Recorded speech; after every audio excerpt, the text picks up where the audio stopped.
আজকে থেকে আমার ভাইয়ের ব্যবসা রানিং হয়ে গেল, অথচ আজকে ও ছিল অনুপস্থিত। এর জন্য ওর যা কাজ ছিল সবকিছু আব্বুর করে দিতে হচ্ছিল। সাথে তো আমার আম্মুও ছিল। আর আজকে মূলত আমার ভাইয়ের একটা ইভেন্ট ম্যানেজমেন্ট থেকে সোফার সেটের অর্ডার এসেছিল, বাট ও যেহেতু বাসায় ছিল না, এর জন্য সবকিছু আব্বু আর আম্মু দুইজনকেই দেখতে হচ্ছিল। ফার্স্ট যে সোফার সেটটা ছিল সেটাকে রিপেয়ার করতে হয়েছে, কারণ যখন কুরিয়ার সার্ভিস থেকে সোফার সেটটা ঢাকা থেকে রাজবাড়িতে নিয়ে আসা হয়েছিল তখন মূলত একটা পায়া ভেঙে গেছে। পায়াটা রিপেয়ার করার জন্য আব্বু কয়েকটা দোকান ঘুরছে, বাট আজকে যেহেতু ঈদের পরের দিন এর জন্য কোথাও কোনো লোক না থাকায় আব্বু নিজেই সেই কাজটা সেরে নিয়েছে। আব্বু আমার এতটা কষ্ট করতে হতো না যদি আমার ভাই বাসায় থাকতো। মূলত একটা বিয়ে বাড়িতে ব্যস্ত ছিল ফটোগ্রাফি করা নিয়ে, আর ওইখান থেকে মূলত এই সোফার সেটের অর্ডারটা এসেছিল। এর জন্য আমার ভাই বললো যে আমি যেহেতু ফটোগ্রাফি ছাড়া এখান থেকে যেতে পারবো না, তাহলে আব্বুকে বলো এই সবকিছু ঠিকঠাক করে দিতে। মানে এমনটা মূলত আমার ভাই আমার আম্মুকে বলেছিল। আব্বু আম্মু তো আজকে অনেকটা খুশি ছিল, যেহেতু বড় ছেলের ব্যবসা আজকে থেকে শুরু হয়ে গেল, তাহলে তো বাবা মা অবশ্যই খুশি হবে, তাই না? আর মাঝখানে আমি তো ওর বড় বোন, মানে আমি ওর ছোট, বাট ফ্যামিলির মধ্যে আমি বড় মেয়ে, এর জন্য বড় বোন দাবি করলাম আর কি। মাত্র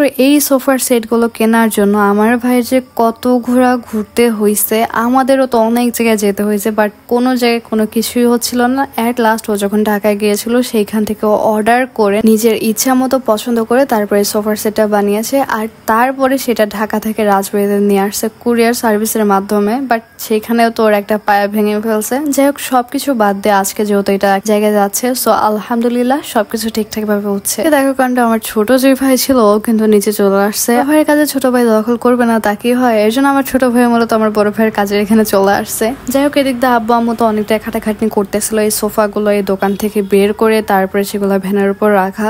যদিও এই জিনিসটা আব্বুর অনেক বেশি কষ্ট হয়ে যাচ্ছে এখন, কি আর করার, যেহেতু আমার ভাই বাসায় নেই তাহলে তো আব্বুর করতেই হবে, তাই না? দেন সোফার সেট গুলো ঠিকঠাক ভাবে সাজিয়ে নেওয়ার পরে গন্তব্যস্থানের জন্য গাড়িটা রওনা দিল। এখন মূলত আমার ভাই যদি এটা হাতে সুন্দরভাবে পায় তাহলে তো একদমই ভালো, আর বাদ বাকিটুকু হচ্ছে পরে ভাইকে জিজ্ঞাসা করে নিতে হবে। এই দিক দিয়ে সোফার সেট গুলো পাঠিয়ে দেওয়ার পরে আমার আম্মু তো তার প্রতিবেশীদের সাথে কথা বলতে যাচ্ছিল। সাধারণত এমনটাই হয়। এর মাঝে আমার আম্মু আমাকে বলেছিল যে মিটারের টাকা নেই, এর জন্য একটা বিকাশের দোকানে গিয়ে টাকা ভরতে হবে। আমি তো তাড়াহুড়ো করে একদম নোংরা একটা বোরখা পরে চলে গেছি। আমার তো খেয়ালই ছিল না যে বোরকার নিকাবটা এতটা নোংরা। ভিডিও করা নিয়ে ব্যস্ত ছিলাম, তখন মূলত এটা খেয়াল করছি যে আমার নিকাবের সাথে অনেকটা নোংরা ছিল। এখন কি আর করার, বাসা থেকে যেহেতু অনেকটা দূরে চলে আসছে এর জন্য আর কিছু করার ছিল না।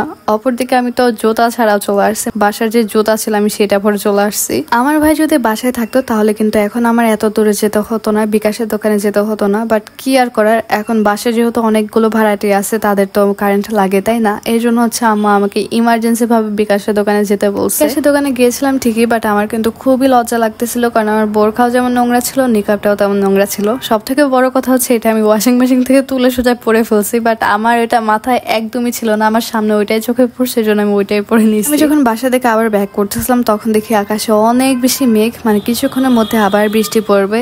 এই বর্ষাকাল আসতে না আসতে কি একটা অবস্থা শুরু যে হয়েছে, শুধু বৃষ্টি, কিছুক্ষণ পর পর বৃষ্টি আর বৃষ্টি। ঈদের দিন গেছে, কালকে কিন্তু ভারী আকার বৃষ্টি পড়ছে, বিকালে আমরা তো কেউই ঘুরতে পারি নাই। যাই হোক, এই দিক দিয়ে আমি যখন বাসা আসছি, বাসা আসার সাথে সাথে আমার আম্মু আমাকে ছাদে পাঠিয়ে দিয়েছে মুরগির খাবার দিতে। তোমরা তো অনেকে জানো যে আমাদের বাসায় ছাদে মুরগি পালা আমার আম্মু। আসলে কি, যার ইচ্ছা থাকে সে সবকিছু করতে পারে। তো আমার মূলত একটা ইচ্ছা ছিল যে সে মুরগি পালবে, এর জন্য হচ্ছে আর কিছু না পেয়ে সে ছাদের উপর মুরগি পালা শুরু করছে। আমরা এই জিনিসটা অ্যাপ্রিসিয়েট করি, কারণ আমরা ডিম খাইতে অনেক বেশি পছন্দ করি। সো ডিমটাও পাওয়া হয়ে যায়, আবার আমাদের অনেক বেশি ভাত নষ্ট হয়, বিশেষ করে আমি অনেক বেশি ভাত নষ্ট করি, সেগুলো হচ্ছে আম্মু ফেলতে চায় না, এর জন্য হচ্ছে মুরগিটা পালা। আমার এই মুরগিটা পালার আইডিয়া আসছে শুধুমাত্র আমার দাদা ভাইয়ের কথা মনে পড়ে, কারণ দাদা ভাই আগে অনেক বেশি বলতো যে তোরা ভাত কেউই নষ্ট করবি না, এগুলা পারলে মুরগিকে দিবি, তাও নষ্ট করে এইখানে ওইখানে ফেলবি না। তো আমার মূলত আমার দাদা ভাইয়ের কথাগুলো এখনো মনে আছে, এর জন্য আম্মু নষ্ট ভাত কখনো এইদিকে ওইদিকে ফেলাতে চায় না, সেগুলো মুরগিকে দিয়ে দেয়। মাঝখানে কিন্তু আমার একটা জিনিস অনেক বেশি খারাপ লাগে, সেটা হচ্ছে মুরগিকে খাবার দেওয়া, যেটা আমার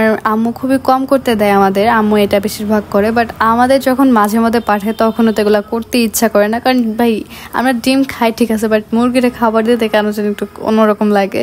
যাই হোক, কিন্তু দিন শেষে যখন আমরা মুরগির ডিম পাই তখন কিন্তু মজা, তখন মনের মধ্যে অন্যরকম একটা ফিলিংস কাজ করে। কেউ মূলত মুরগির রুমে একটা ডিম পেয়েছিলাম, আর সাথে আমাদের মুরগির সাথে সাথে কিন্তু আম্মু কোয়েল পাখিও পালে। সো কোয়েল পাখির প্রত্যেকদিন 3 থেকে 4টা করে ডিম দেয়। আমি সেখানেও গিয়ে দেখি আজকে কোয়েল পাখি 3টা ডিম দিছে। যখন বের করতেছিলাম তখন তো একটু ঘৃণা ঘৃণা লাগতেছিল, বাট তারপরেও যখন ডিমটা হাতে পেয়ে গেছি তখন তো অন্যরকম ভালো লাগা শুরু করলো। মানে আমাদের হয় কি, আমাদের যদি মুরগি আর কোয়েল পাখি ডিম না দিত তাহলে কিন্তু আমরা কেউই পালতাম না, কারণ মুরগির ডিম আনার আশায় হচ্ছে আমরা একটু খাবার দিতে যাই। আজকে মূলত সেটাই করার জন্য আমার আম্মা আমাকে পাঠিয়েছিল, যে আম্মু জানে যে আমি যদি ডিম থাকে তাহলে আমি অবশ্যই যাব, না হলে আমি একটুও যাব না। সো অ্যাট লাস্ট আমি তো 4টা ডিম পেয়ে গেলাম। এখন মূলত এটা নিয়ে আমি নিচে চলে যাব।